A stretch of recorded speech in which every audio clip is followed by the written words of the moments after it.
I could not fathom the idea of facing a day without alcohol, without copious amounts of alcohol. I was drinking a box of wine a day. That's 5 liters of wine. Like, it's an astonishing amount of alcohol. It's like 9 bottles. People are medicine. Dogs are medicine. Dogs have the capacity to leave a positive streak wherever they go. No matter where they go, they are shedding positive energy that can be picked up and rechanneled into other people, places, and things. Hey, Drew here. Before we get started, I want to tell you about the sponsor for today's show, Jope's Hip and Joint Dog Chews. Their unique formula combines therapeutic dose of UC2 collagen and a high dose of omega-3 and curcumin from turmeric. Jope uses the most science-backed ingredients for mobility and long-term joint health, including UC2 collagen, which has been shown to outperform glucosamine in several studies. Founded by veterinarians, Jope offers a product you can trust, made by experts passionate about dog health, here in the USA. I subscribe to Jope's Hip and Joint Dog Chews for my own dog. Ozzy loves the taste, and I feel great knowing I'm giving him the support he needs to thrive. By subscribing, I never need to worry about forgetting to give him the care he needs. It's never been easier to give your dog the best supplementation for healthy joints. This combination of high-quality ingredients, expert formulation, and manufacturing integrity ensures that Jope supplements help put the spring back in your pup's step. Go to petjope.com, petjope.com, and enter promo code LOVEDOG, all one word, at checkout. You'll get 15% off your first order. Now, let's get on with the show. I didn't know how to pull myself up. I didn't know how to put one foot in front of the other. And I was scared of everything. Everything. Scared of every minute of every day. Scared of phone calls, scared of driving, scared of being around people, all of it. Those dogs let me know that I wasn't alone, that I was there, and that, we had to try. But that day, that was the first day of the rest of our life. That was the day where I committed myself to my dogs, that no matter what, every day we were going to wake up and we were going to try to walk. We're going to try to put one foot in front of the other, and we're going to try to figure this out. Hey everyone, welcome to episode 14 of Love Dog, the podcast. And episode 14 is going to be the final episode of our first season. We've had the most extraordinary people on this show covering a wide range of topics that we think are relevant to a lot of you. And we hope you got a lot out of it. Again, we're here to teach you and to inform you, to bring you the leading voices in the canine world. And we hope to help you make the best choices for your dog, because we want your dog to have a great life. And we want you, as you know, to be your dog's best friend. And for this episode, we have a truly remarkable gentleman, Zach Skow, executive director and founder of Marley's Mutts out in Tehachapi, California, which is about an hour and a half northeast of Los Angeles. And he has such an incredible story. In fact, we did it on lovedog.com, and you'll see it up there right now when you open up. It's a story of addiction, the triumph over that addiction. It's a story of service and love and light and just making a huge difference out there for dogs and for people. And he's going to tell us all about it. It's going to move you, I promise. And just a word of warning on it. There is some profanity in it, not much at all, but there is a little bit, and we decided to keep it in. Some of the conversation, some of the discussion is tough to hear. It's probably going to move you to tears, and I just want to give you a heads up on that before you start to listen.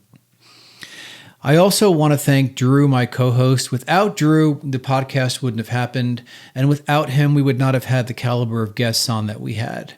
So I want to thank him. It's been a real pleasure, and he's brought, obviously, a lot to this. There aren't many people out there I've come in contact with who know as much as Drew knows about dogs and about dog behavior and even dog health. I mean, he knows so much about health because of his experience. So in the conversations with veterinarians and trainers and behaviorists, he's really been able to add a lot of insight and a lot of depth to those conversations.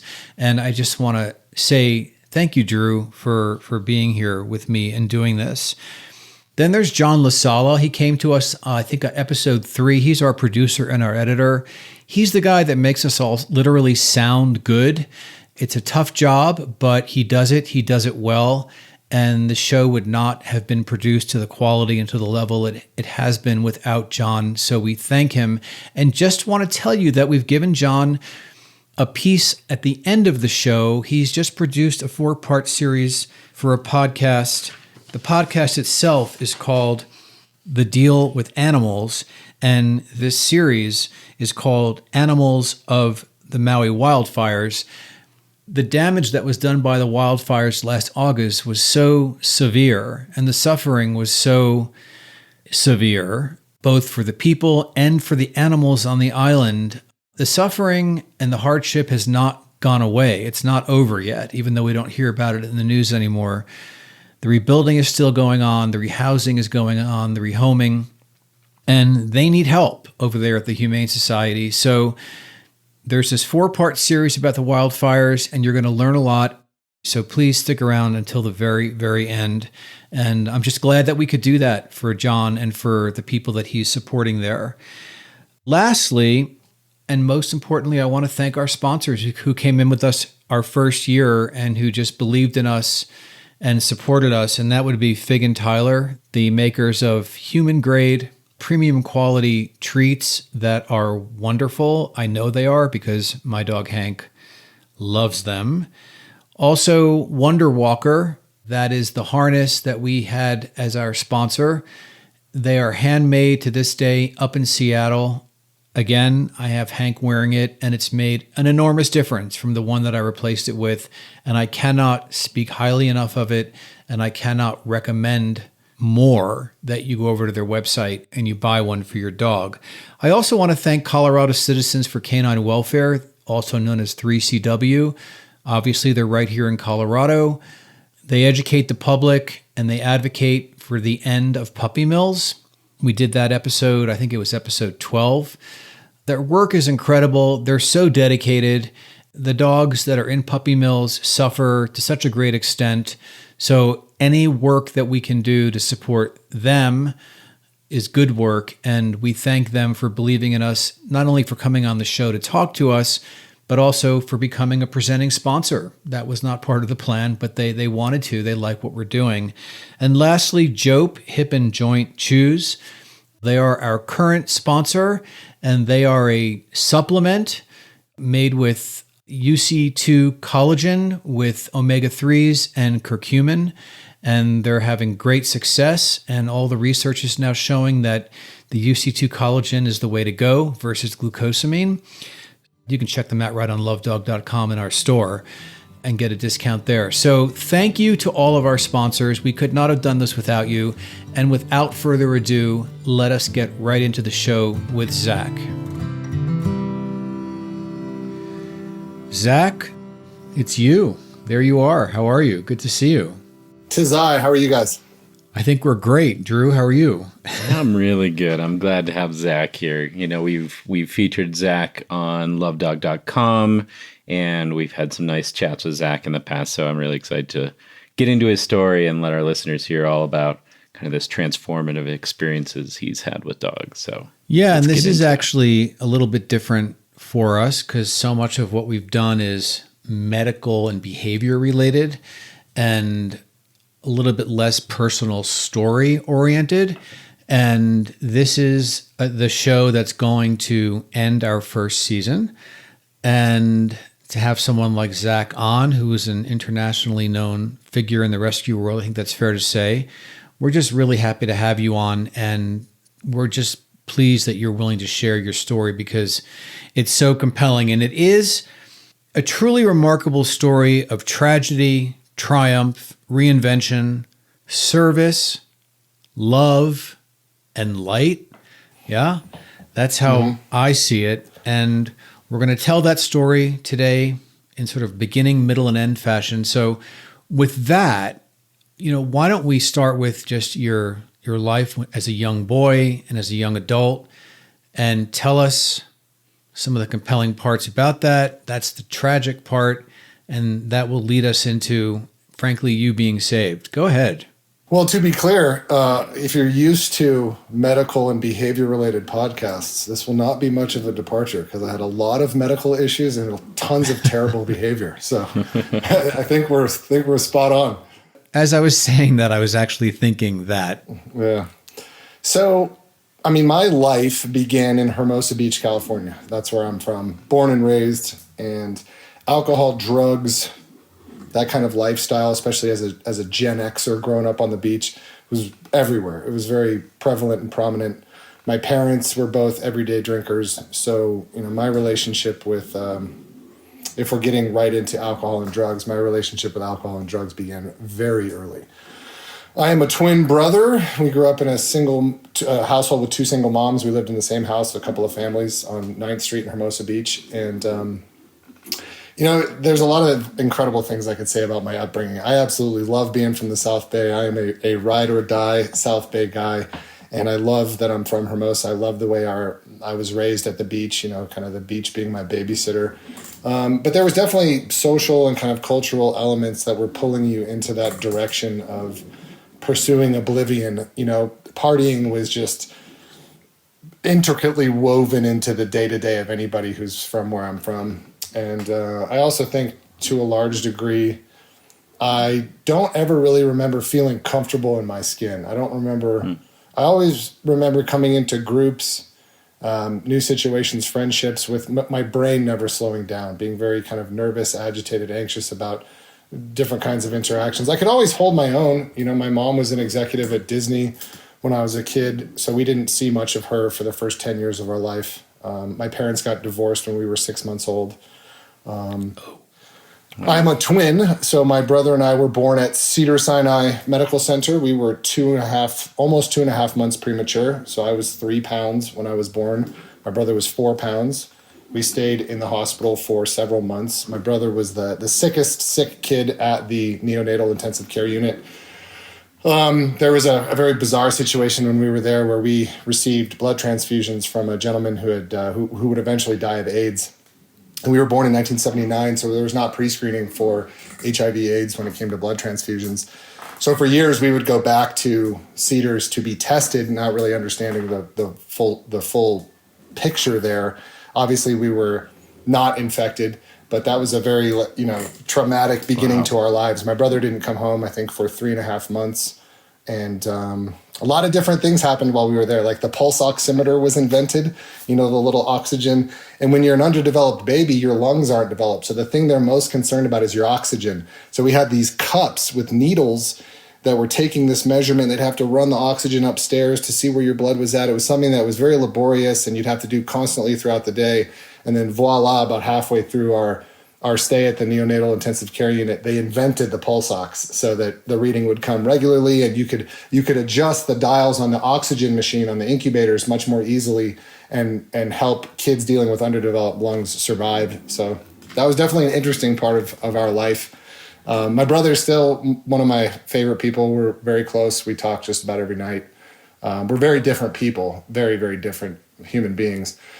But I love him to death, and I'm very grateful for that sort of twin bonding experience. There's nothing like having a twin. There's just nothing like it. There's a certain relatability and empathy, and like you're bonded at the atomic level. Whereas we might not speak for one another necessarily, we kind of always know what the other one's going through and the best ways to kind of approach dealing with one another. So very grateful for him. And, the two of us, like I said, grew up in Hermosa Beach, California. I started messing around with drugs and alcohol very early. 10 years old is when I can remember drinking wine out of my mom's fridge. I can remember emptying the vodka bottle in the ice cooler. My mom had this 1920s ice box where all the liquor was. And we emptied out all of the clear alcohol. Again, we were probably 11 or 12. And then watched my parents, we filled them up with water and then watched my mom throw a party that weekend where everyone was drinking, essentially screwdrivers with no vodka, which was comical. But, a lot of my, what I had to confront is social anxieties, deep, painful social anxieties related to trauma that generated from a female family member. When I was young, I went through a period of years of sexual abuse that was maybe different from what most people might expect. Like a lot of people, when they hear sexual abuse, they assume penetration, they assume some very malicious, awful experience, but a lot of times molestation or and I hesitate to use that word. Maybe it's just because of being in myself, but inappropriate sexual conduct is something that has many forms, and it appears differently in different relationships. And for me, it was someone I was close to, and finding myself in situations where essentially, without getting into details, just because I would prefer not to. I was terrified of women. I became terrified of women at a very early age. I would have a fight or flight instinct. And because so much of that fear came from it was like an intimate setting. You're in a room with someone who's controlling the situation. They're nude.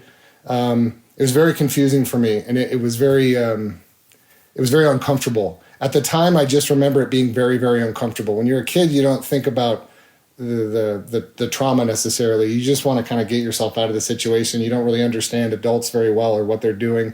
And also it was kind of camouflaged as me being of assistance, as helping this person. So when you phrase it like that, kids want to help, kids want to be of assistance to grown-ups, to those who are older. And so I had to come to grips with that. I was a relatively handsome kid. I was going through puberty, and I had my first arousal situations in this trauma. So whenever I would become normally sensitized, like to an exciting, potentially, intimate situation with a pretty girl, my brain would panic. It was, I need to get the fuck out of here. Pardon my language. I need to leave this situation. I'm scared. It would always trigger a fight or flight. And that would happen with women constantly, with every girl I would meet, go on a date with, have a conversation with. Whenever things started to vibe, I would get this intensely overwhelming feeling to flee, to get away from that situation. I'm just curious. Can I ask you a question about this? Is there a sense of betrayal that's taken place here, so that anytime you might find yourself in a normal situation where there might be some real intimacy, you might be terrified of being betrayed again? I don't think it was betrayal. It was just that when you're young and you start to go through puberty and experience the arousal of physical contact and intimacy, that was where I experienced it, in that context of inappropriate behavior. So whenever appropriate behavior would introduce itself, I couldn't, my body, it wasn't conscious. I wasn't thinking through this. It just, my body would react. My brain remembered the trauma, my spirit remembered the trauma, and I would just want to get away from it. And it was very confusing for me because I didn't understand. I would have basically like panic attacks, like these, I just wanted to disappear, crawl into a ball and get away. And that, I got made fun of quite a bit. They called me Golden Boy when I was a kid. So I had this moniker that meant I was this, star kid, but I didn't feel it. I didn't feel what other people saw. I felt terrified and paralyzed around women, and it took me, it honestly took me getting sober. It took me working with a therapist. It took, ayahuasca, medicine journeys that were profoundly helpful in helping me confront those, what my future would be in intimacy. I'm a 44-year-old man, and the truth is I'm still discovering very much so who I am as an intimate human being, who I am, how to be comfortable in those situations, how to ground myself in intimacy so that I can best experience it for what it was designed to be, which is a loving connection between two people. Is this one of the reasons why alcohol entered in and stayed with you? 1,000%. I mean, there must have been so much anxiety and alcohol. Yeah. Well, think about all the situations that you approach as a young man. You're having, casual connections. You're out partying. I partied constantly. So alcohol was the one thing that alcohol introduced me to me. Alcohol was the thing that gave me the Zach that I wanted to be, right? I was funnier. I was affable. I could be in any situation. I could talk to anyone. I could fight. I could do all of these things that kind of I always wanted to be inside of me. So alcohol for me facilitated what I felt like me becoming a man, which was stepping into, I could shrug off a lot of the reactions that I would have with intimacy. I could kind of numb them, blunt them enough so that I could get through it, although it rarely ended well. But it would allow me to be in my own skin. Like I said before, one of the things that alcohol did for me and maybe successfully for a period of time was allow me to be me without the committee going at such a rate that's unsustainable. The committee between my ears is just constantly in session, and alcohol seemed to quiet the voices and at least allow me to be a person without so much interruption. And I've heard you say that was such a constant thing in your life that it started to transform you and your mind and your body, and it just kind of completely took over your life, right? Yeah. I became addicted to alcohol very early on. I knew I was an alcoholic when I was 18 years old. I remember the conversation I had with myself. I remember going to a therapist because my dad was concerned. And I remember sitting down with him, and I also remembered how much I loved my dad and my mom. They were my heroes, and they drank alcohol every night. So I couldn't wait to drink alcohol when I was a kid. I couldn't wait to become of age so that I could be an adult and drink alcohol all the time. That was 1,000% my goal. But I became addicted very early, and I committed to it. I made the pledge. I knew I was an alcoholic, and I just committed myself to be one and to function and to integrate it into my life in a way that was going to help me be me. And when I can leave out all the rest of the life experiences associated with acute alcohol addiction and drug addiction. I got into methamphetamine, cocaine, all of that. But my body started to fail in 2007, 2008. So I started to turn yellow. I started to bleed from both ends. I started to take on a whole lot of, my belly started to get huge, like pregnant huge, like 9 months pregnant huge, just filled with this fluid that I could kind of hear sloshing around. My belly button herniated. I was bruised, covered with bruises. And when I finally went to the doctor to address this, because at that time I was literally wearing long sleeve shirts, staying outside to tan so that you couldn't tell I was yellow. My eyes were the sickest looking part of my body, and I just wore sunglasses all the time, wore baggy clothes so you couldn't see my belly. I would tape my herniated belly button to my stomach so you couldn't see it poking out of my t-shirt. And I went into this doctor's appointment where I had taken blood tests a couple of days prior, and she brought me into her office, and she sat me down, and she was emotional. And she put her hand on my hand, and she started to pet my hand, and she said, "Honey, you're in liver failure, and you need to go to a hospital immediately." Wow. How old were you? I was 28. 28, you started going to liver failure. Yeah, I said, "That's not true. I've been on like a 4-day bender." Right. My body's just inflamed. Those numbers can't be right. She goes, "Honey, blood tests, you may have been on a bender the last few, but blood tests don't differentiate. Your blood test is your overall health of your internal organs. Yeah. And your kidneys are failing, your liver's failing, your pancreas is failing, your gallbladder, everything is going." Wow. So I walked out of there, and I made another commitment to myself, which was that I was going to ignore what she just told me. There was people lose sight of how important, when you become addicted to alcohol and drugs, people lose sight of how inexorably connected you are to those drugs. You don't exist without them. I could not fathom the idea of facing a day without alcohol, without copious amounts of alcohol. I was drinking a box of wine a day. That's 5 liters of wine. Like, it's an astonishing amount of alcohol. It's like 9 bottles. And I needed that to function. I needed it to face myself in the mirror. I needed it to drive. I needed it to talk to people. I needed it to do anything. And if you remove that from me, you might as well put a bullet in my head, because I can't continue. I have no way forward. I don't have the first idea how to put one foot in front of the other. And the spiritual, emotional chaos that starts to happen very quickly when you run out of alcohol. Like, it's an overwhelming withdrawal process that gets at you spiritually, emotionally, physically. It is very, very, very difficult. I had tried to get off alcohol before, and it was something that I pledged never to do again because it was that difficult.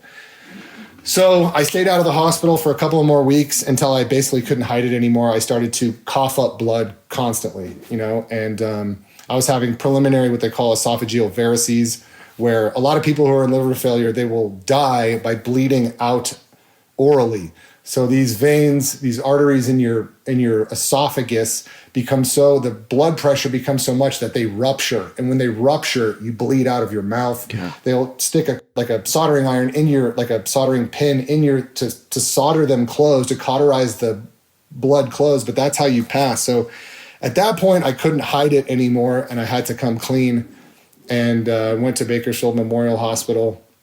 They checked me in for a long-term stay, and I remember very little about the next week and a half. I went through alcohol withdrawal. I do remember the doctor coming in, Dr. Aziz, to sit with my dad, and the first thing he said was, "Your son needs a liver transplant, and he's not going to get one." And my dad, what are you talking about? He said, in order to get a liver transplant, you need 6 months of sobriety. He does not qualify because he does not have 6 months of sobriety. I didn't have 6 hours of sobriety, much less days or weeks or months. And that was unfathomable. So they basically checked me in for long-term care, and I was going to essentially die at Memorial. I mean, I was getting sicker and sicker every day. They gave me less than 90 days to live without a transplant. So they plug you into this Mayo Clinic portal where you type in your numbers, and you get a mortality rate. And my mortality rate was 86% chance of death within 90 days. Wow. And then they just leave you with that. And you kind of, in my case, rather than do anything healthy to try to move forward or heal my body, you're also listening to the hospital. So the first thing they do after I wake up and have cleared alcohol withdrawal is you're looking at a pain chart on the wall that has a smiley face, a straight face, a frowny face, and a frowny crying face. The birth of based emojis. on what you point to, yeah, baby. So if you point to that frowning crying emoji, you're going to get the corresponding amount of drugs. So I very quickly got addicted to Dilaudid in the hospital and was getting that every 3 hours. And, I was belligerent. I was terrible to my nurses because I was so addicted to drugs that quickly. I was just trying to cope. Laying there in a hospital bed, you're dying. You don't know what to do. You're kind of a child. I was a child anyway because I had not been in recovery. So I was a 28-year-old man-child who had no idea how to cope with his feelings or what he was going through. And certainly to just linger in a hospital was very challenging. They had a babysitter that they had to assign to me to make sure I didn't harm myself or anyone else. It was a brutal experience. And then kind of out of nowhere, and mind you, I'm getting frozen plasma transfusions like every other day. They're giving me paracentesis, which is they stick a gigantic needle in your back or in your stomach to drain all of this blood and bile that's pooled in your abdominal cavity. So when you're in liver or kidney failure, you go through ascites, and ascites is when your belly just fills and fills and fills. And to relieve the pressure and get all that liquid out, which is toxic, you can go septic from this toxic stuff in you. They suck it out of your body with a pump and a gigantic needle. So I was having that done, regularly. It was an absolute nightmare. I remember the nurse too plopping down. She had sucked 3 liters out of my stomach, and then she plops this bottle that's just filled with all this stuff she took out of my stomach right in front of me, and she basically said, this is what you've done to yourself. Do you understand what we're doing? And it was a series of rude awakenings, that hospital stay. It was a very difficult time. And we didn't have any bright light, any bright spot in that whole experience until about 4 weeks in. Alcoholics Anonymous sent H&I, which is hospitals and institutions. They sent a group of guys to have a meeting in my hospital room. Wow. So I come to, and there's these 3 dudes in there, and one of them had just gotten through liver disease in prison. He had hepatitis C, so it was different. But my dad's going, wait, what? You were end stage, and now you're standing in this hospital room looking very healthy, had a tie on and a button-up shirt. And so that was when my dad, that little bit of hope, that meeting that we had in that hospital room with my Eskimo, his name's Kevin, who brought me into the program, was an absolutely pivotal occurrence in my life. And that initiated my dad to really get to the bottom of trying to save me. My dad's an aeronautical engineer, so my dad is all about solving problems. As an engineer, he wants to wrap his head around it and get to the bottom of it. So he was not going to take no for an answer. He was not going to watch his son die. And so much of my story is really as much of my own resilience, which I don't really think was that impressive, and more so as my dad's refusal to allow his son to die. My dad just would not let me die. we were getting no valuable information from the doctors other than you're going to die. And it was all dead end. Or we're going to send you home on hospice care. So it was hospice or death in the hospital. There weren't too many options. And he refused to take that as an answer. So after several weeks of pestering our insurance company, he basically got me a meeting at the Comprehensive Transplant Center at Cedars-Sinai, which is where I was born. And we pulled everything out of my body, signed out against doctor's orders while the doctors are going, what are you doing? What do you think you're doing? You're not leaving here. He's too fragile. You can't leave here. My dad's going, watch us. Watch me leave. We're getting the F out of here. We're driving to Cedars, and we're going to get him into this program to save his life. And at that point, they were already trying to send me home on hospice care. The insurance, my bill was like $1.5 million. Insurance didn't want to keep paying for me. And so we did. We went to Cedars, and I met with Dr. Tram Tran and her transplant team, and they admitted me into the program. And she said, essentially, we could keep you here, but if we keep you here, you're going to die. So we are going to take you off a lot of your medicine. You're going to have a very hard time, but we're going to send you home. You need to stay near an emergency room because this could go south quickly. You're now officially part of this program, and if you give us 6 months of sobriety, you'll get your liver transplant. And my dad's going, you want me to take him home? I have to care for him? My dad, who's been by my side for months taking care of this drunk, belligerent piece of work, and my dad doesn't have a medical degree. And we're in the middle of nowhere. You want me to take him up to Tehachapi and then just do our best to stay alive and then watch him go through opiate withdrawal, which is exactly what happened. I conned my dad into taking me to the hospital for shots of dope 3 times where I just said, Dad, I'm dying. I'm dying. And he would take me, I would go in, they would give me a shot of Dilaudid, they would send me home, and he caught on to that quickly. And so after that, I went through opiate withdrawal with my dogs. And having Marley, opiate withdrawal is awful. It is a very difficult, I've been getting shots for 6.5 weeks of this shit every day. And it was very challenging to get through. You hear things, you see things, you believe the world is coming to an end. I could not get suicide out of my mind. It was the only proactive thing I could entertain that I felt was pragmatic. I can't be around. I shouldn't be around. Look at what a drain I am, So I finally got through that, and I just remember feeling Marley. I would feel his chest raise and set. He was a big 90-pound Rottweiler. And I was terrified and terrorized by what I was seeing, hearing, shaking. And I would just feel his chest raise, and it would bring me back to reality, and that I knew everything was going to be okay. And he didn't leave my side for 2 days. He just laid in bed with me, and I was losing my bowels, and my dad was helping me out there. And luckily we got through that. And again, the whole goal is just to try to make 6 months. If I can make 6 months, I'll get my transplant. We'll either get a partial lobe transplant or a full transplant.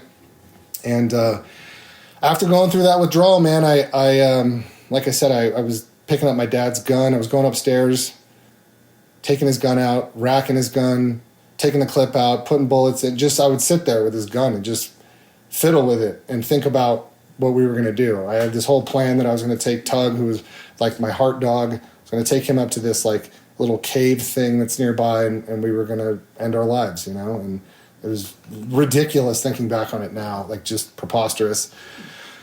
But there was one morning where I had You're good. There was a morning where I had soiled the bed, which happens often at that time. I didn't have control over my bowels, and I was taking this stuff called Enulose that makes you lose your bowels because you have ammonia on your brain, so you're not really aware. It's a treatment for this ammonia buildup on your brain. And I walked into the bathroom to clean myself off. It was 2 a.m, and I was covered in poop. And I looked at myself in the full-length mirror that's in the downstairs bathroom, and I was astonished at what I was looking at. To be a somewhat vain person all my life, to have not had much going for me other than being mildly attractive, at least when you're in that mindset too, you're looking at your only assets. I didn't have many, and one of them was that I was tolerably handsome, and to see how I didn't recognize myself at all. I didn't recognize the eyes that were looking back at me. And at any point when you're having a hard time, you look back at you look at yourself in the mirror, you have those deep, long, entranced moments with yourself. You at least see you're in there, and I didn't see myself. And that was like the big indicator that I needed to end my life. I had stuff all over me. I had this gigantic belly. I could see these varicose veins that were feeding this huge belly. I was pinned thin. I was 140 pounds. Like just rail thin, completely yellow. My eyes were all sunken in and gray. And I just started like weeping, just like, oh my God, I can't believe where we are. I can't believe I can't take my life. I can't believe this is where we are. And, I need to leave here. Like I just need to leave here. I can't do this. And I look over at my dogs who are all by the toilet, all three of them. And they're just looking at me like, not only is everything normal, everything is okay. They recognize that I'm standing right there, that's their dad, that's Zach, and that I'm there, and that things are going to be okay. And when you can't see yourself, when you don't know where you've gone, when you can't locate who you are as a person, where your soul is, like I didn't know what to feel. I hadn't felt for a very long time, and I certainly didn't feel inside of my body. I felt out of my mind crazy, completely out of my mind. And to see these dogs looking up at me with all of this hope and all of this enthusiasm and looking at Dad like not only was there nothing wrong, but that they loved everything about me, and that I was in there, that I was still in there, And I held on to that big time because I didn't feel like I was in there, and I didn't know how to locate myself. I didn't know how to pull myself up. I didn't know how to put one foot in front of the other, and I was scared of everything, scared of every minute of every day, scared of phone calls, scared of driving, scared of being around people, all of it. And those dogs let me know that I wasn't alone, that I was there, and that, we had to try, that we at least had to try. And that's what we did. So that night I stayed up and journaled. And I wrote about Tug, and I wrote about Marley and how I got them. And I took a picture of the sunrise, and I tried to go for a walk, and I could make it down the driveway. That was as far as I could make it. I'd been on crutches for the week before because I couldn't balance myself.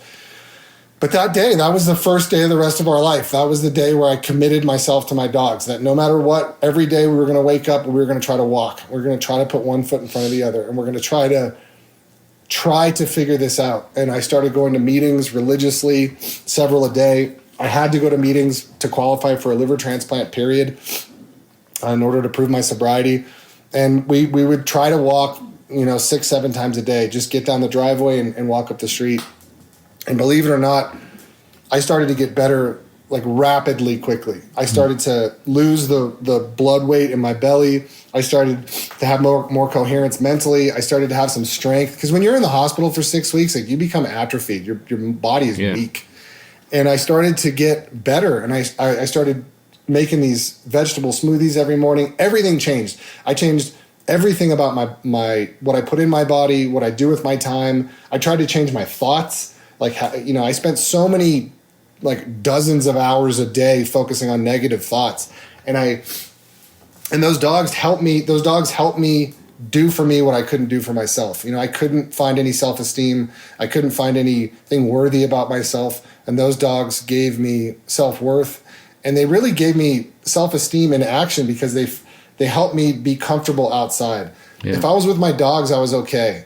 But if I was around people without my dogs, I was very, very uncomfortable because I looked dead. I looked very ill. And when you're at meetings, people don't want to get to know you because they think you're going to die. People don't want to get close to you because they're worried, like, what is wrong with this person? I mean, I looked very off-puttingly ill.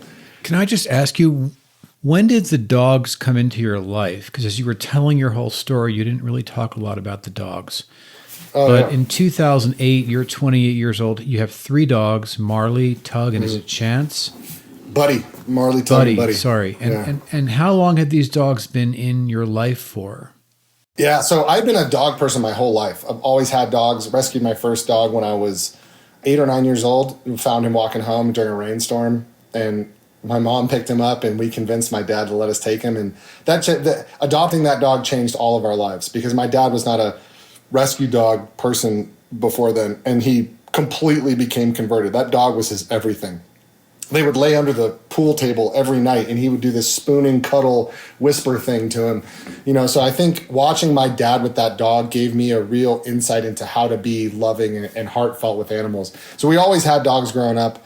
And then I got Tug and Marley from the Mojave Animal Shelter, which is here in Kern County. It was right next to the spaceship company out at the Mojave Airport. I got them in 2002 is when I had adopted them. So they were all pretty young. I got Buddy in 2004 when I was volunteering for the Humane Society. I had done Humane Society work, volunteer work prior to getting sick because I was a real POS. Like I had no redeeming qualities. And so when high school reunions and stuff were coming up, well, I'm going to be the dude who volunteers at the Humane Societies when they're all talking about their master's degrees and blah, blah, blah, blah. Yeah, but can you top the dude, right? So I had nothing going for me. So I originally started volunteering because I knew I was good at it. I was great with dogs, but it was totally self-serving and ridiculous. Like I did it so that I could act like I had something going for me when I clearly didn't. So both of those dogs came from that experience, and all of that volunteering from 2002 to 2007 set me up for this life after I got liver disease. So, I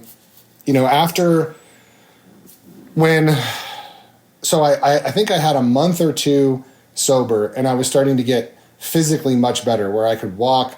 I could even kind of like hike. There was a bunch of things that started to get better. I was going to meetings constantly. I was starting to have friends within the program. And I started to add foster dogs. So I brought in my first foster dog at that time, and I just threw myself into this dog. And then several more dogs, like a couple at the end of that week. So before I knew it, I had 3 foster animals.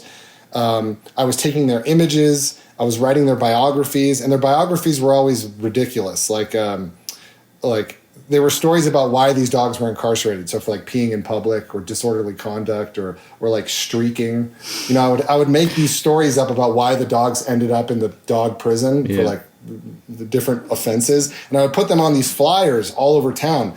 So I was this yellow swollen guy with a black pit bull that was all over town putting up adoption flyers. And I so enjoyed the process because we'd have to go on these hikes to get to a place where I could take their pictures. I would learn about the dogs. We'd work on boundaries. And one of the things that's critical to understand about why it's so good for people and animals to rehabilitate together is because what dogs need in a rehabilitative process are rules, boundaries, discipline, exercise, affection, love. That's what dogs need to get better. And what people need to get better when they're in a rehabilitative state are rules, boundaries, discipline, exercise, affection, and love. So as I'm providing these dogs with that, I'm providing myself with it, and I'm getting self-esteem. Recovery can almost be graphed on a chart as proportional to your self-esteem. If your self-esteem is increasing, your recovery is more successful. If you're getting out there through action and putting yourself in uncomfortable situations and coming out the other end, you can recontextualize that situation. You're not afraid of it anymore. So I'd gone to so many meetings, I was no longer afraid of going to meetings. I had done enough things out in public where I wasn't afraid of going in public anymore. There was all these things that I started to get self-esteem about because I was working with my dogs. And really Marley helped me feel. Marley was the kind of dog that like girls wanted to be with him and guys wanted to be like him. You know what I mean? He had that swagger. And so I felt so comfortable being with him because he helped me feel safe. And like hopefully I did the same for him. Your social buffer, like out in the world, reintroducing you. Totally. Always had him sitting shotgun in the truck, all the time. In terms of your illness, what happened in terms of your needing a liver transplant? Because you started to take these walks, and I'll just say that Drew and I talk a lot about walks. So here we are again, Drew. See, it's not just me. But what happened with your liver, and did you take the transplant, or what happened? So let me first talk about walks really quickly. The most important thing about those walks, and when you're walking through with a dog, is a connection to a power greater than yourself. And when you're in recovery, it is critical to understand a power greater than yourself, connecting with something greater than yourself. Any idea of something greater than yourself, so long as it's not you. And I had a really hard time with that, being an atheist. I was a rigid atheist back then, and I had a very difficult time letting room in for God. And I would find God on these walks. We did them all the time at sunrise. And there's nothing like a cold sunrise walk in the mountains. We live in a very remote place. I have bears and mountain lions and all kinds of elk up here. And it introduced me to a power greater than myself that I could plug into, that I could feel connected with, that I could take with me. And that catalyst to get me to encourage me to have a relationship with God was critical. And I always had my dogs with me. There was just something about moving through nature together as a unit that really helped facilitate that process. When it comes to my liver and getting the liver transplant, by the time I got 6 months of sobriety, I think I'd fostered a dozen or two dogs. They'd all been adopted. We had all this momentum. I had gotten better and better and better and better and better and better to where, I remember the last doctor's appointment I had, she said, your numbers are unbelievable. Your numbers continue to improve. We don't understand this. We don't understand why you're regressing positively while your liver's getting so much better and your cirrhosis is regressing. She's like, but keep doing whatever you're doing. Whatever you're doing, keep doing it. And that's exactly what I did. So by the time we got 6 months sober, I went down there for my big review where they were going to let me know what's up. And she said, look, honey, you don't need a liver transplant right now. Your MELD score is like 18 and plummeting. My MELD score had been at 36.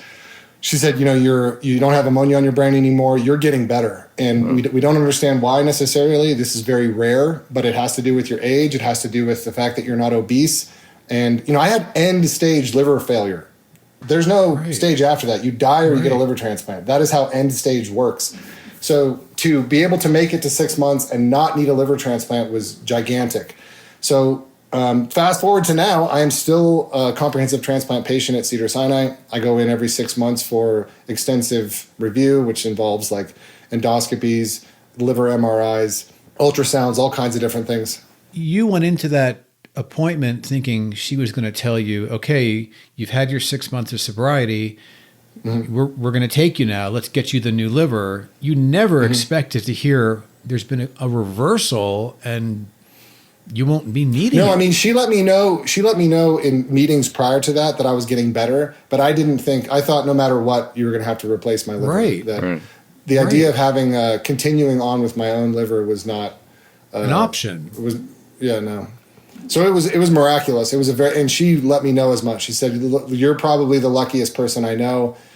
You are a very lucky man. And if you take this the wrong way, if you take this bit of information that your liver has healed and that you can just fall back into your own habits, you are sorely mistaken, sir. Well, Zach, yeah. Here's how I'm taking it. We're going to go back to that story that you told about when you were a baby and you and your brother were born prematurely. And while you were both in the hospital, there was this device, a pulmonator or something that was developed. Pulse oximeter, literally while you were there.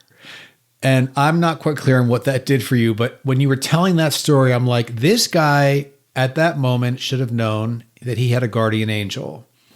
And that's how I heard that. And I feel like this story, this miraculous recovery, this miraculous reversal, the doctor hadn't seen it. So you have someone out there watching out for you. As much as I should have taken her words to really mean a lot, the medical system didn't mean much to me at that point. So it wasn't until it was the words of the people in my home group and the support of them that really made me realize how lucky I was. Because we had another guy in our group that had gotten a liver transplant. He ended up dying because he drank again and shot his liver transplant. But we had a lot of old timers, a lot of people with a lot of sobriety who understood liver failure. And it was really them explaining to me how lucky I was and how, God had an eye on me. Because it really did. I was you got to understand, as an atheist, I started a club in high school called the Real Life Club, which was designed to debate the New Life Club, which was our Christian club. And in the sign was a bad religion. It was an upside down cross with a cross through it. Like, we were very flamboyantly anti-religious. I just couldn't stand religious theocracy and theology and really the dogma associated with it, the projecting of different ideas. I really had a strong problem ideologically with religion. So getting through all this was pivotal in introducing me to a faith and a spirituality that I have now, which is very complex and layered and rich and like endlessly optimistic and purposeful. You know, before I had none of that. It was all just like the self, right? And I think without that understanding, without some sort of integration with a power greater than myself, I don't think I would have made it here. Are you a religious person now? Are you a spiritual person? How do you think of yourself? Yeah, I go to church regularly. I am not a Christian. I go to church all the time. I go to a Buddhist temple down the street regularly. I look for opportunities to convene with God outside of dogma. So what I really like about going to Christian church is I enjoy the worship music. I love our pastor and the message that he's delivering. I get hung up on the idea that those who have not committed to Christ as the Son of God who died for your sins are going to, burn eternally in hell. I have a deep issue with a lot of these projections. But when it comes to a lot of the format of how one finds a spiritual living, how one can exercise a relationship to God, how one can feel. There's something about connecting to God with others too. I really enjoy being in church with my girls. I always take my girls, and one of them will always sit up front with me. And it's just the experience of connecting to a power greater than ourselves with other people present. Something very powerful in it. I know it sounds, some people are going to hear this and go, oh, like what a fraud. He's like cherry picking different religions to, but isn't that beautiful? This is America. This is modern times. That's exactly what we can do, is cherry pick what you enjoy from different ideas and integrate them into your life. Zach, what I love about it is like your story goes of one of total, selfishness and egoic, just self-centered. Everything's about me and, whatever I'm doing. And now you've flipped, and a lot of your story is centered around your relationships with animals and dogs and caring for others. And when we spoke to Tara Brock, who I know you're aware of as well, a lot of these ideas come from this idea of interconnectedness of all things, whether that's your hikes in nature or with your dogs and feeling the breath. And when we're only now starting to study and really understand sort of the neurobiological connection part of what everybody likes to refer to as the human-animal bond. But really there will one day be hard science to show us what some of this stuff that everybody feels and intuitively knows, and we all just kind of go, yeah, is that too woo-woo? Can I not talk about that because it's woo-woo? But it's a feeling, it's innate inside of us. And the reason there's so many people like you that work with animals and that find healing through animals and nature is because it's real and you find it. 100%. And just because you can't name it or define it clearly for people's likings doesn't mean it doesn't have value. And so if you call it spirituality or social support or interbeing or interconnectedness, what you found was real connection, something other than yourself. And I think that's amazing. Yeah, it's pretty easy to think about, to be honest. It is that people are medicine. Dogs are medicine. Dogs are medicine. Their frequency is medicine. Dogs have the capacity to leave a positive streak wherever they go. No matter where they go, they are shedding positive energy that can be picked up and rechanneled into other people, places, and things. And people are the same way. We tend to sell ourselves short, not realizing that we too have powerful magic, powerful medicine within us. It's just a matter of letting it out, having the vulnerability to be expressive, to be loving, to put your arms around a dude and tell him I love you. That's one of the things we do in positive change in the prison system constantly, is we have this odd juxtaposition of being in the most dangerous, dark, terrible, incubated place you can ever imagine, but we're constantly saying I love you to one another, and we're constantly embracing it in kind of like in a little bit in disagreement with the rules. But it's not just the human-animal bond that really helped rebuild me. And Tara might have discussed this some. It's service. The introduction of service into my life, just me trying to serve my own insecurities, my own fears, my own free will, it got me nowhere. It got me on this hamster wheel of trying to address all my issues, and I never made any progress. And counterintuitively, when you check out of trying to help yourself and you get into helping other people, holy cow, are the rewards and the benefits and the energy associated with that just pure magic. It's pure magic because, well, first of all, you feel high, Being of service gives you an endorphin boost or a dopamine boost that is only comparable to alcohol and drugs. You know what I mean? There's nothing like relating to someone over a topic or an idea that was previously so corrupting and disappointing and terrible to you, and turning it into something positive where you can relate and you can share that connected experience. And so many of us feel like the piece of shit at the center of the universe, where we're just unsavable. And I'm the worst type of drug addict, the worst type of alcoholic. And then when you convene with someone and you really commune and you discuss, we're all the same. None of us is that much worse than the other, so to speak. But to connect on that and to be vulnerable in those realms and to serve other people, to share your experience, strength, and hope, that is when I started to heal. It was quite literally the minute I decided to turn my life over to servicing other people instead of serving myself, that everything changed. And even now, when things get sideways, and I can notice it's because I'm trying to service myself. I'm trying to focus on me, and my problems, my issues, my fears, instead of stepping out and saying, where can I be of service right now? To kind of switch things up a little bit. And every time we fall back on service, it's successful, both for the individual, for both individuals. Wow, what an incredible story. What an incredible conversation. So moving, my goodness. Let's stop here for just a minute. We'll take a break. And when we come back, we want to go to the next part of this story, which is how you started Marley's Mutts, what the vision for it was. I love the whole idea that you talk about a lot, second chances. So let's talk about that a little bit, and we'll be right back. Hey, I hope you're enjoying our episode so far, and I want to thank the fine folks who've been helping bring it to you. Jope's Hip and Joint Dog Chews. After trying them on Ozzy, my own dog, I really wanted to have Dr. Christine and Dr. Jeremy, the founders of Jope, support our podcast. Their passion ensures that every product Jope offers is not only safe, but third-party tested to guarantee the quality of the active ingredients, providing pet parents like me with trusted solutions for their beloved companions. To try this incredible product, simply go to petjope.com, petjope.com,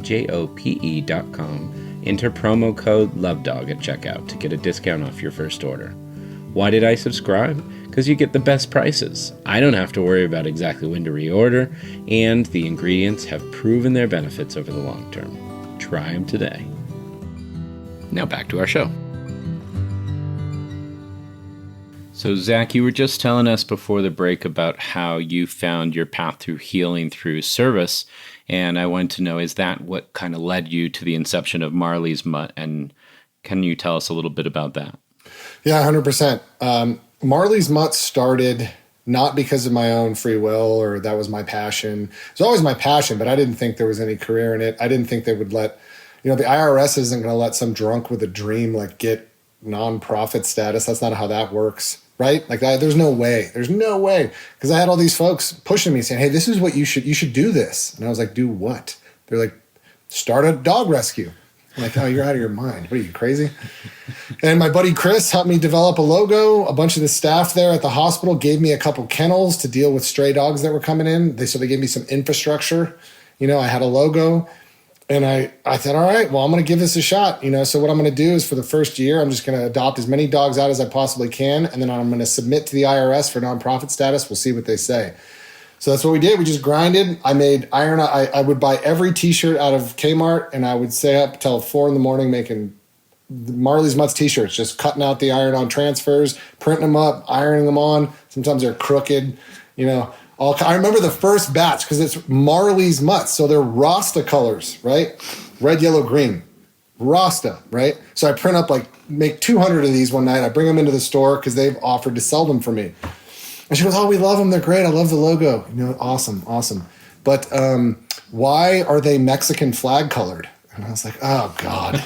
It's totally lost on you guys. They're Rasta colored. It's not Mexican flag.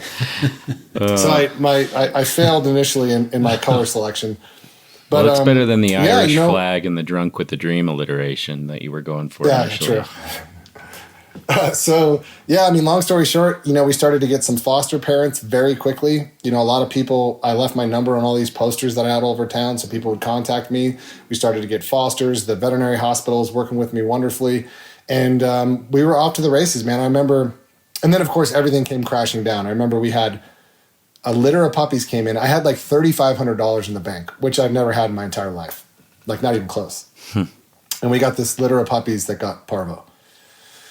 And every dollar that I had saved up went out to save those puppies. 2 of them died. And I said, okay, well, that was a quick soiree into animal rescue. I guess I'm done with this. I don't want to have to go through this again. I was still fragile emotionally, and I'm having to try to do CPR on dying puppy. It was brutal. But I stuck in there. I hung in there. We did a couple of tabling events to raise money. I opened up social media pages, and then I applied for nonprofit status, and we were awarded nonprofit status in 2010, early on in 2010. Retroactive. So we've been an organization since 2009. So this is our 15th year, and just plodding forward. And the goal with Marley's Mutts, what I always told myself is, if we're going to do this, I'm not just going to be putting a Band-Aid on a gunshot wound, in that I'm not just going to be rescuing one dog at a time and trying to figure out this.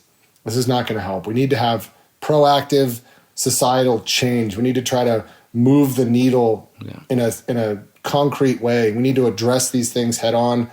And so we started, Marley's Mutts is organized currently into several sectors, right? So we have the Rescue Ranch, which is a 20-acre ranch right next to the prison here in Tehachapi.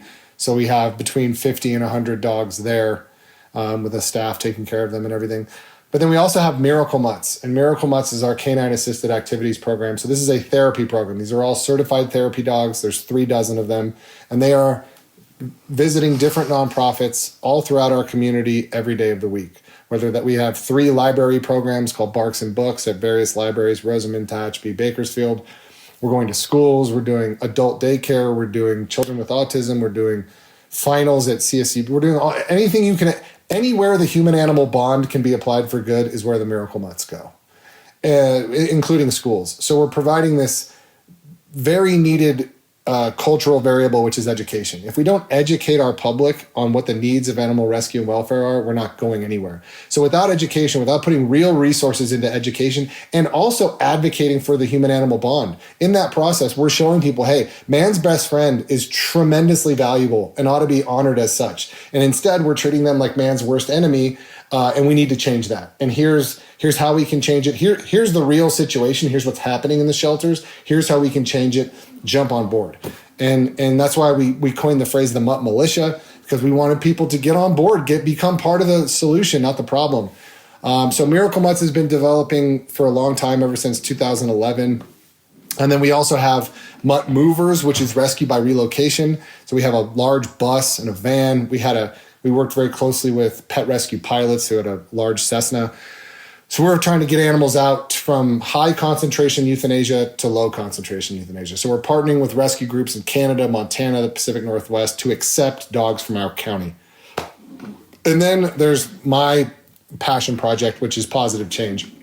And Pawsitive Change is an innovative inmate canine training program where we're taking dogs, young, large dogs, the most euthanized in our community, off the euthanasia list, out of the shelter, and bringing them into a variety of different prison settings to live in the penitentiary with their canine handlers. There's 3 handlers per dog. It's a 10 to 14 week long program. These dogs are existing in prison for that entire time. They're getting what we talked about before: rules, boundaries, discipline, exercise, affection, love. So they're getting everything they need to have the tools to get adopted and stay adopted. And I just absolutely love Pawsitive Change. And we can unpack some of the other reasons, but it's not just that these dogs are getting the tools they need to be adopted, but we're also creating a whole bunch of pet industry professionals. We now have 30 formerly incarcerated graduates who are involved in the pet industry as assets within this community, as behaviorists, dog trainers, board and train, all kinds of different stuff.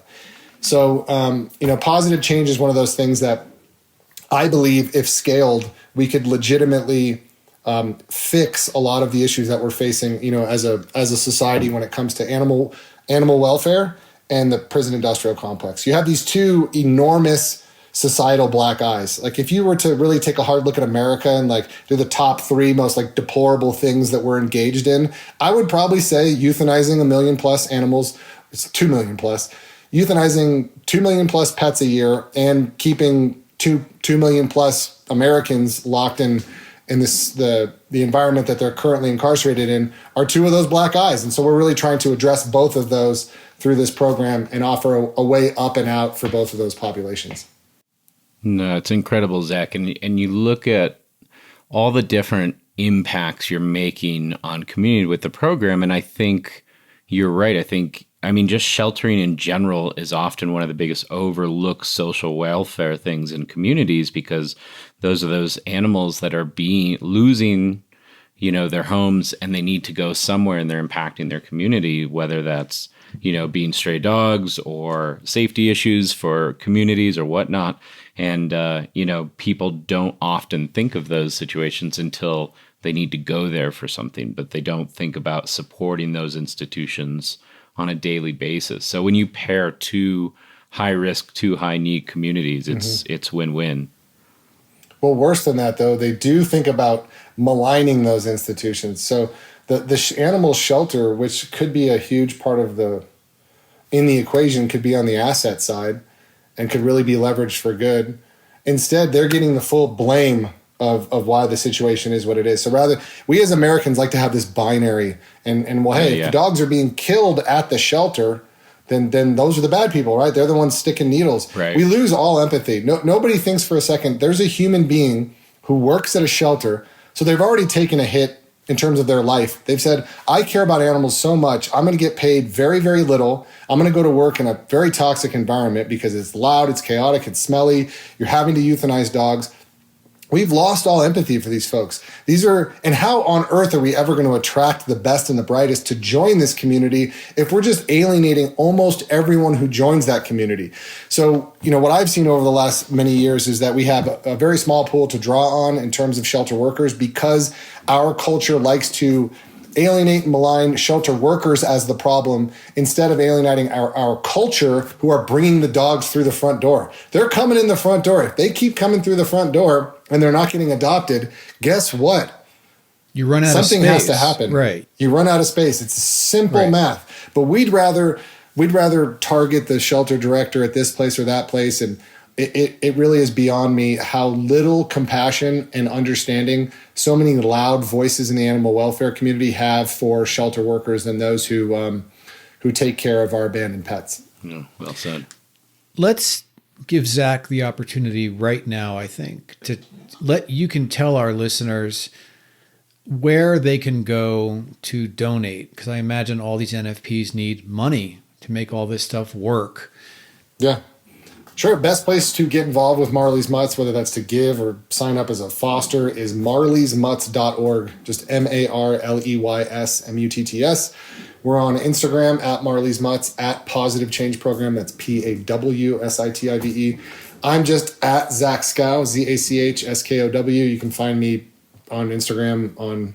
I don't do Twitter as much as I should, but I'm on Facebook and all that good stuff. So the best ways, you can donate on our social apps, or you can donate at marleysmutts.org. And Miracle Mutts, all the same. Miracle Mutts, same. Yeah, it's a program of Marley's. It's all connected to Marley's.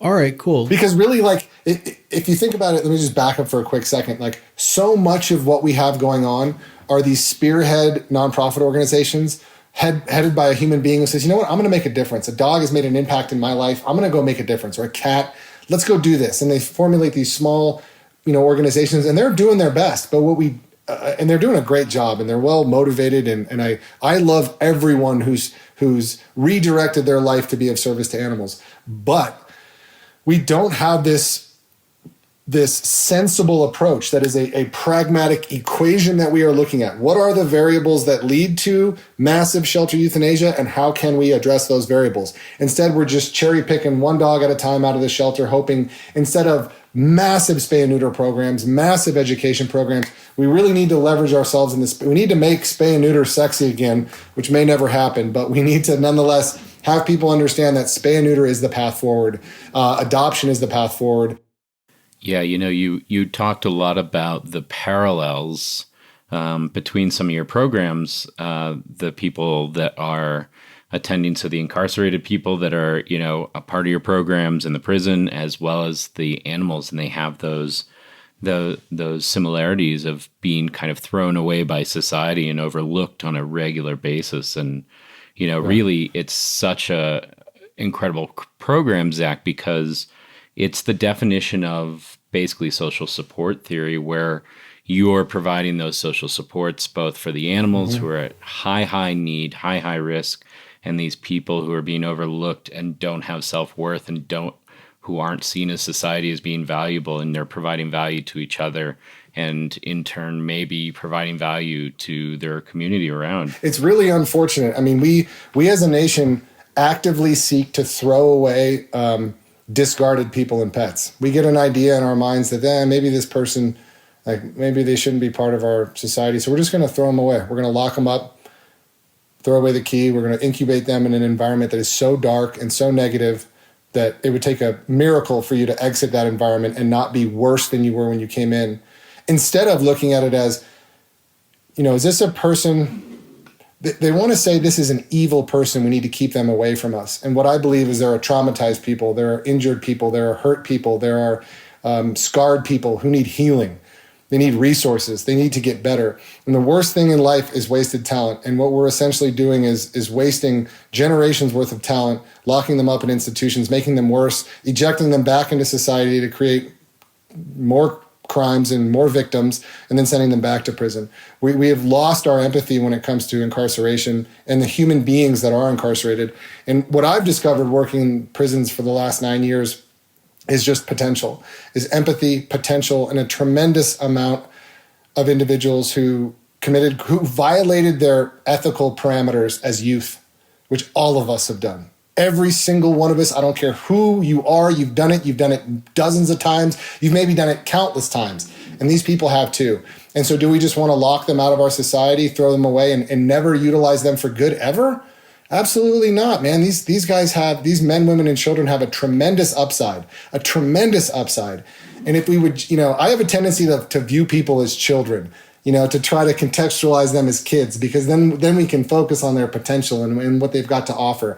The reality is there are hundreds of thousands of incredibly competent Americans that are locked behind walls right now who have no way to utilize their potential, who have no way to achieve their potential, to get on a trajectory to leverage their potential. And I think we can change that. I think we should change that. We're heading towards engaging in a Norwegian model of incarceration, which will provide less of a negative kind of incubated environment and something much more program related. But what I have seen is that most American inmates are not involved in programming. Many of them are not. And so they don't get what they need to get better. There are very few programs available. But when you do give them the programming, I've known some of my students for years and years and years. They've been in our program for years. These guys are incredibly competent dog trainers. They are expert dog trainers. They have a connection and an empathy in a way, maybe because of their suffering, maybe because of what they've gotten through while incarcerated, to relate to those dogs in a way that I've not seen with any other population. So I think the day that we decide to recontextualize our opinion and how we view the incarcerated is the day that we're going to really turn the page and start to make some progress. Perfect. Let's head into another break right here. And when we come back, I want to ask you, Zach, about something that we talked about in a previous interview with Tara Brock. It's directly connected with the healing that takes place inside the prison between the prisoner and the dog. Cool. Well, as you probably know by now, it's my job to ask our listeners for their support.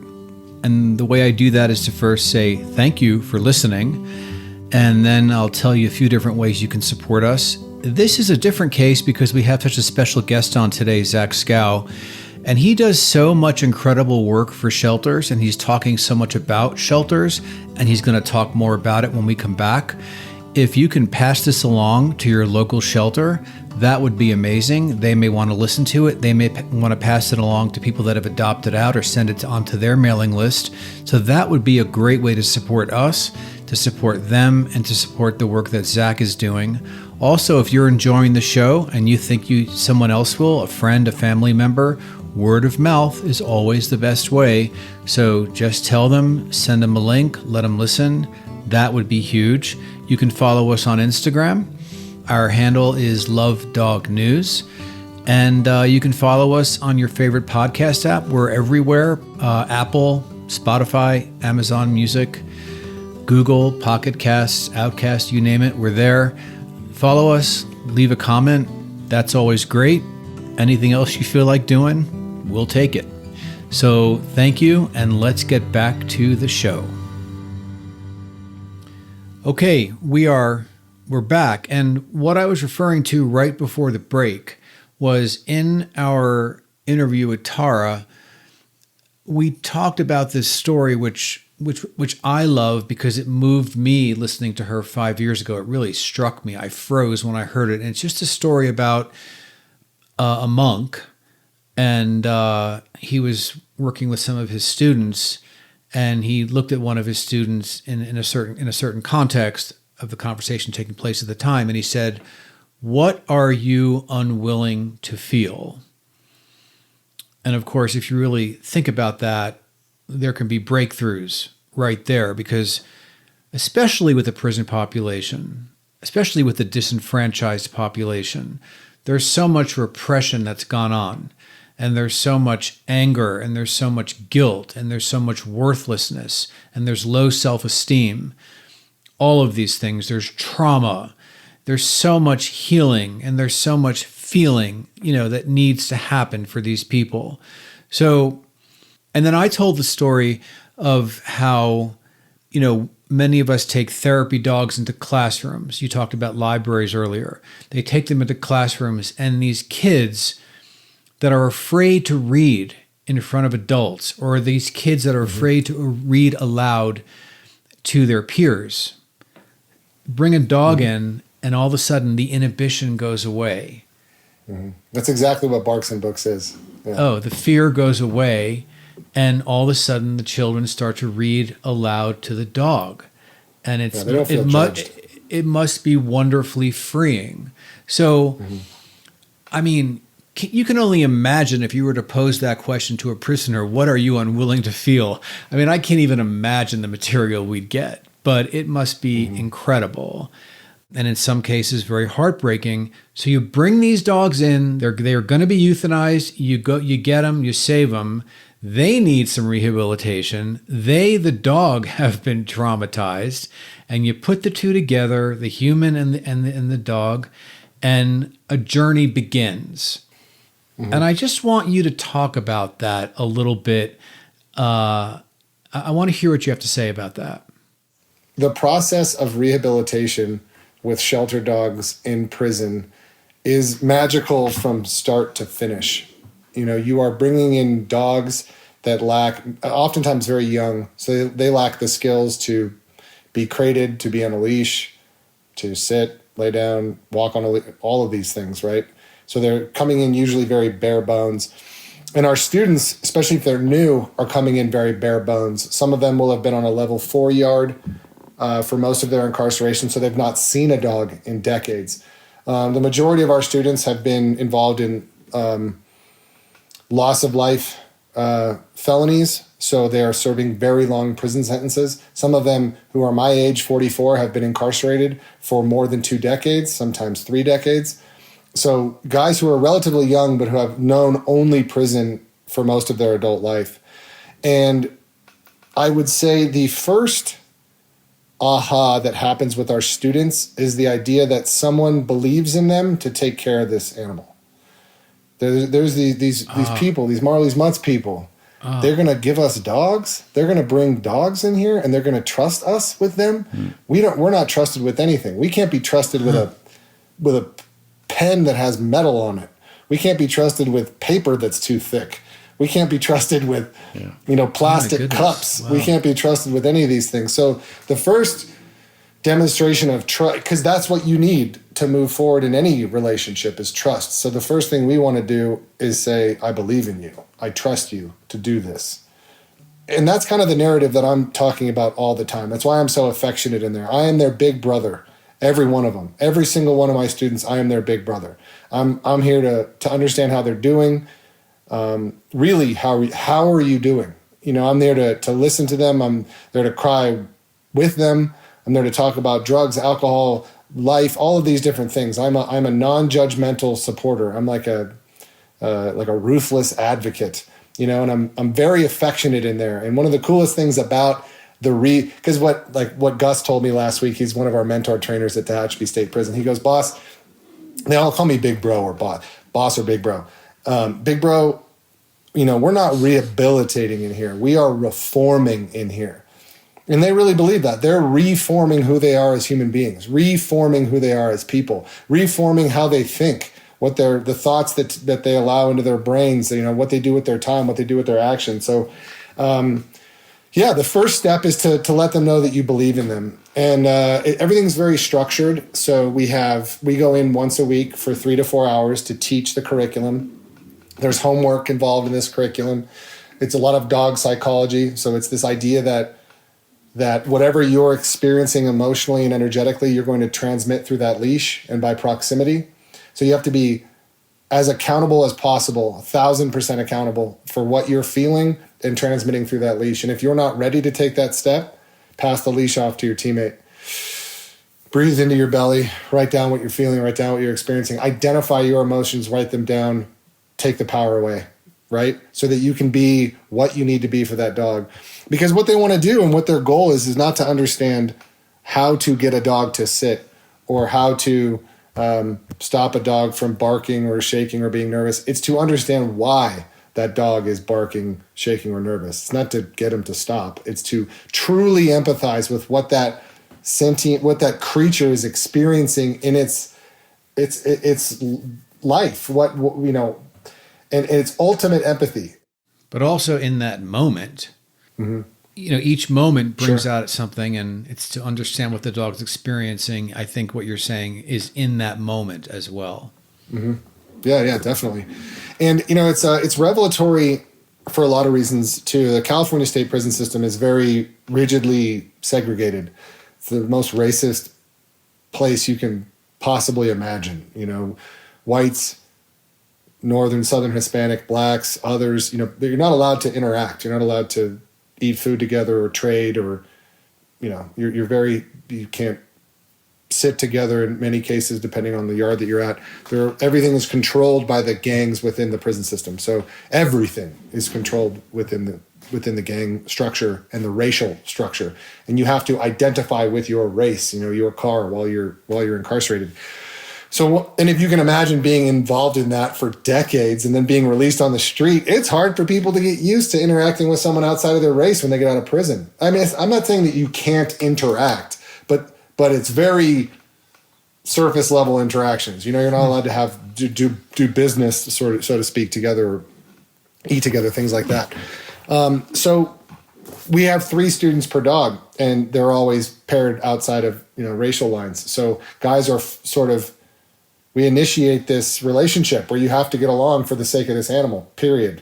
Your primary purpose in being here is to rehabilitate this animal and rehabilitate yourself in the process, but this is your primary purpose. And if you mess that up, and if you deviate away from that because of your BS political, you know, prison political complex, you know, you're of no use to us.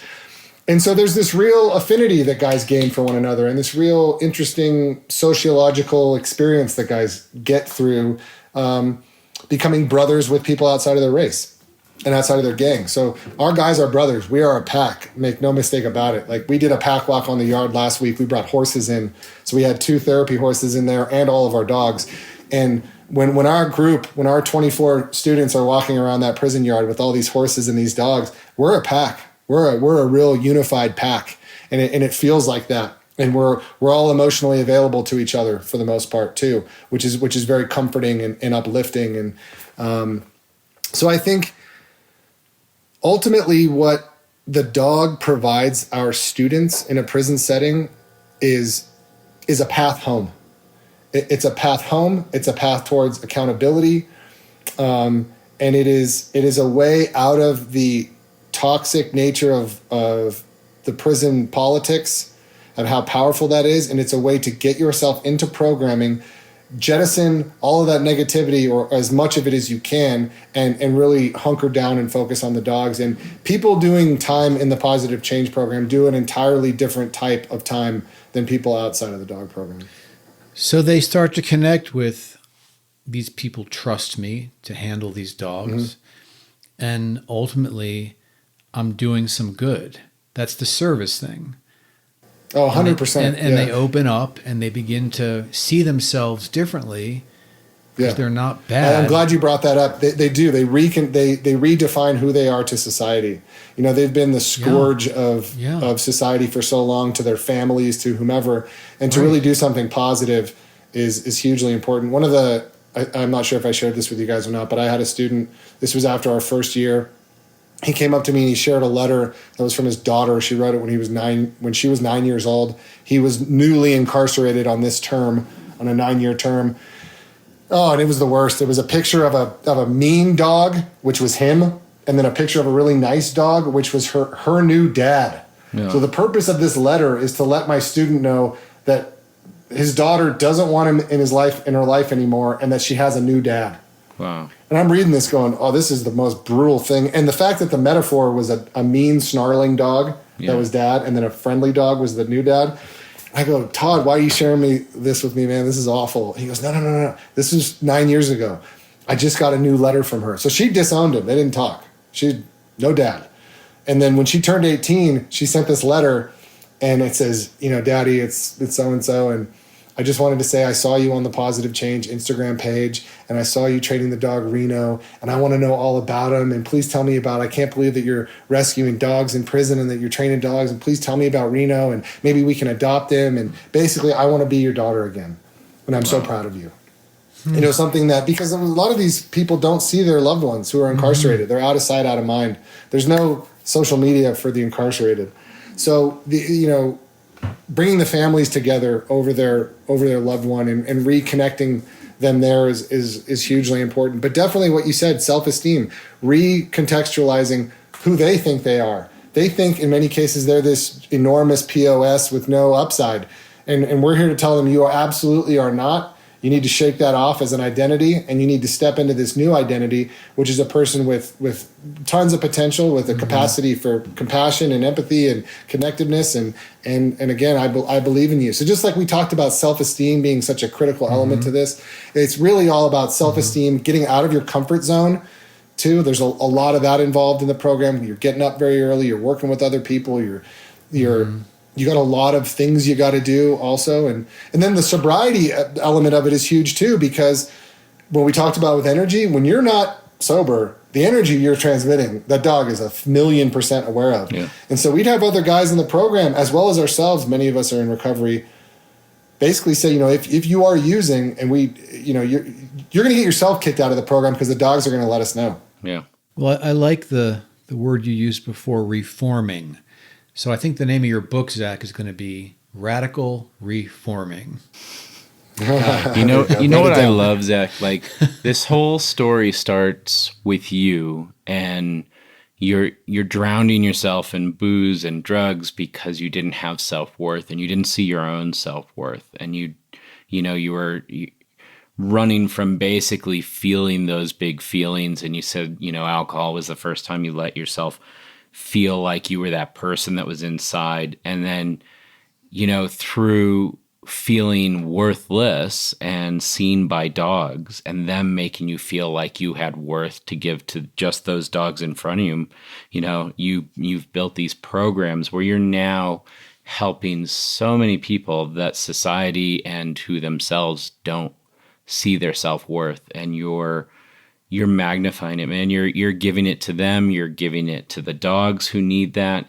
And you're showing the world like these people are people, and they matter, and they can do great things. There's nothing like getting to believe in people, man. There's nothing like getting to believe in people who don't believe in themselves. It's such a beautiful process. When you get to kind of reveal to someone who they actually are, get to present to them who you know them to be, or kind of introduce them to this path where they can discover who they are, there's nothing like it. I mean, we have each other's back to a degree that is really uplifting and important for me in terms of my mental health. And we all really see each other. We always stay in touch. We make random phone calls to each other. We have reunions. And yeah, the relationship that I have with my guys and a lot of the students that we've been doing this together for years. It's very, very impactful. It's very steadying for me. I don't know that I've ever felt more accepted and understood and like loved than within this community, you know? I think because a lot of us are new to it anyway, but we all feel like kids in this, like getting to emote to a man, to another man, saying I love you to you know, it's very important and it's wonderful, you know, and it's different and it, you know, we have a very special bond, all of us. Hey there, just one last quick little break before we wrap up our conversation today. I just want to remind you that this episode was brought to you by Jopes Hip and Joint Dog Chews. They chose UC2 for its superior efficacy compared to glucosamine. They added higher dose EPA and DHA omega-3 than leading brands and included 95% concentrated curcumin from turmeric. Jopes Hip and Joint Dog Chews have been a game changer for my own dog, and I recommend them to all of my clients. Go to petjope.com, petjope.com, and enter promo code LOVEDOG at checkout to get 15% off your first order. Now, back to the show. Here's how I'd like to end this show, and here's how I'd like to end this season. First, Zach, I want to say I love you, and I want to speak for Drew and tell you that Drew loves you. I want to hear it out of your mouth, Drew. I love both of you. Yeah. I was going to do like my Tim Curry from Home Alone 2. We love you. And I think the world loves you, and I can say it, and you are an inspiration. The work that you do is magnificent because it's making a difference in so many people's lives and so many animals' lives. And not very many people get to say that they're making that kind of a difference. And you were quite vulnerable and quite open with us, right, Drew? About your story and how you grew up. I hadn't heard a lot of that before. So you're only as sick as your secrets and what you keep inside, man. You know? So thank you for sharing that. Your story is the whole story. It's the human story. It's the animal story. It's the connection that humans and animals have. It's the friendship that they have. It's a dog being man's best friend. It's man being dog's best friend. And it just works. It's that grand bargain. It's that grand bargain that we actually opened the whole show with 15 episodes ago. And I just want to say thank you. And we're honored that you accepted our invitation. And what a moving story and what a brilliant way to end this first season of ours. Thank you so much. Can I give a quick shout out real quick? First of all, I love both you guys. I appreciate you. And it's been the couple of times we've gotten to chat. I've really enjoyed it. I wanted to give a shout out to everybody that's a part of Marley's Mutts from the beginning, from 2009 up to this point, all of our employees. You know, our employees are shelter workers too, essentially. You know, we essentially run a shelter, and there are dozens of people working as hard as they possibly can to keep this organization afloat, to do what we do. It's very unheralded. They're often not on social media getting praise or accommodations or anything like that. You know, as the founder, a lot of this stuff gets channeled through me. But you know, I think about Dylan, I think about Danielle, I think about any number of different employees that we've had over the years who have really made our organization what it is, and have through their hard work, dedication, and like egregious selflessness. Wow. You know, truly egregious. You know, where radical. You ask Dylan, or dude, well, it's almost offensive to people who don't have that in them. You know, where you're just like, Jesus, do you ever say no? They will say yes. As long as it has to do with the animals, they will say yes. You know, and it's they're just very special people, and we couldn't do it without them. And that includes, you know, I really want to like reach through this screen and give as much love and light to shelter workers as possible. Yeah. What they deal with on a daily basis, what they see, what they hear, what they feel, outside of the negativity that our society and culture is throwing them. I hope they can feel uplifted. I hope we as a society change our frame of mind to really love and appreciate those who are transitioning our unwanted pets into the afterlife. These are critically important people, and if we ever hope to attract the best of our society to help us fix this work, we've got to do better. And I love so many of them. Some of them are my favorite people, and I know they're having a hard time right now, and I know many of them want to quit, especially right now. So Shelter Workers of America, please hang in there. We love you. We appreciate you. You are not the problem, and we've got your back. Amazing. Yeah, it's beautiful. Thank you so much, Jack. All right. Thank you. Gents, I'm looking forward to chatting with you guys in the future. Thanks for the platform. I love both y'all. Well, that's the end of the show. It's episode 14 with Zach Skow, and that is the final show of our first season. And what a season it was. A little bit of this and a little bit of that. We ended with a very powerful, personal story.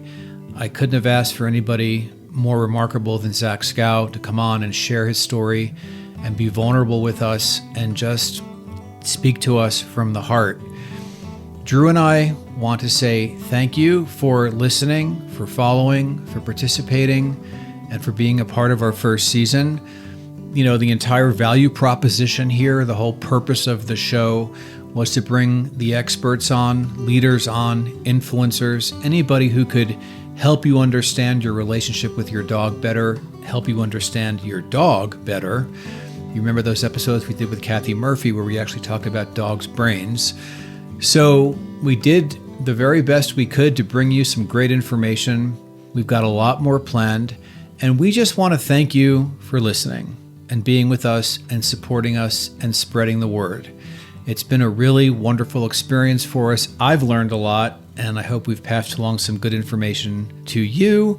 So thank you from the bottom of our hearts, and we hope you enjoyed it.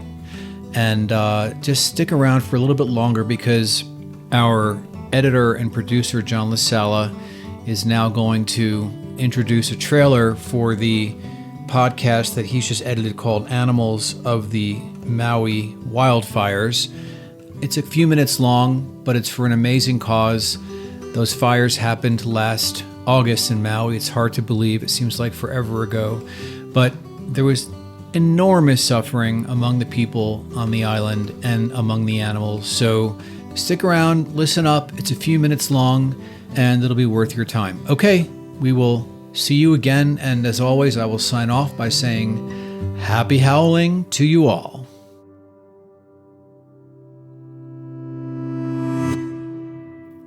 Hey there, this is John LaSala. Mark and Drew are such swell dudes that they said it'd be okay if I popped in at the end here to share something with you. See, I've been working on this 4-episode podcast series with CPDT dog trainer and anthrozoologist Marika Bell called Animals of the Maui Wildfires. Remember the fires out in Hawaii last summer? This is what it's about. But it focuses on all the dogs and cats and pigs and other animals impacted by those fires, particularly on the struggle that Maui Humane Society had rescuing and retrieving them in the wake of the disaster. So have a listen to this little trailer we produced and check out the series. The first episode should be out by now. And she's not paying attention, but I'm paying attention, and I see the rearview mirror. I see the black clouds of smoke, and it's coming their direction. In that moment, fear struck me. In August 2023, high winds and dry conditions set the stage for disaster on the Hawaiian island of Maui. And on August 7th, a wildfire suddenly erupted and swept through Lahaina on Maui's western shore. You can feel the heat off of the metal, or the rock walls, or the road, everything around you. You know, I thought my truck tires were going to melt, and I was going to be stuck there, and I was going to be on foot. I'm Marika Bell, CPDT dog trainer, anthrozoologist, and an animal myself. The Deal with Animals is a podcast about the connection and interaction between humans and other animals.